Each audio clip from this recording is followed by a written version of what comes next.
మాకు చెప్పింది ఆడగారు చేసి చెప్పినప్పుడు అయ్యగారు తొందరగా ఈ చదిలో కాకుండా కానీ మార్చితే బాగాని మనసులో అనుకున్నాం. కానీ అయ్యగారు ఆ రోజే మాకు డిసైడ్ చేసి చెప్పిండు.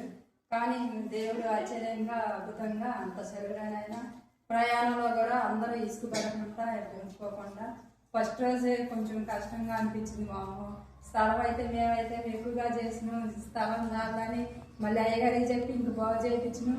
కానీ జనం ఎంత తక్కువగా వచ్చారు అని మేము అనుకున్నాం. కానీ రెండో రోజు మాత్రం మంచిగా వచ్చారు. అందుని బట్టి దేవుడు కార్యం చేసిందని మేము అనుకుంటున్నాం. అన్ని విషయాల్లోనే మీటింగ్ పనులంటే ప్రతి ఒక్క విషయంలోనే దేవుడు ఎంతో మహిమ తెచ్చిండు.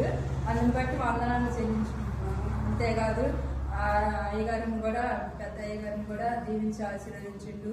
బహుగా నా వాక్యంలో నాకు మంచిగా వాడబడ్డాడు. అందుని బట్టి వందనాలు. అయ్యగారికి కూడా మంచిగా ఒకే సహనాన్ని ఇచ్చిండు, మంచిగా చేయించిండు.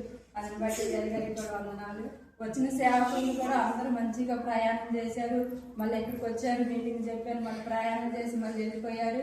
ఆ సేవకులు కూడా మంచిగా ఆనందంగా వెళ్ళినందుకు ఎంతో సంతోషంగా మాకు ఉంది. మంచిగా చేరినందుకు దేవుడు ఎంతో మేలు చేసిందని అనుకుంటున్నాం.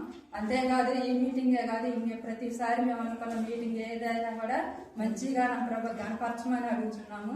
ఈ ప్రతి ఒక్క ఉపవాస ప్రార్థన దేవుడు ఆలోచించిందని మేము నమ్ముతున్నాం.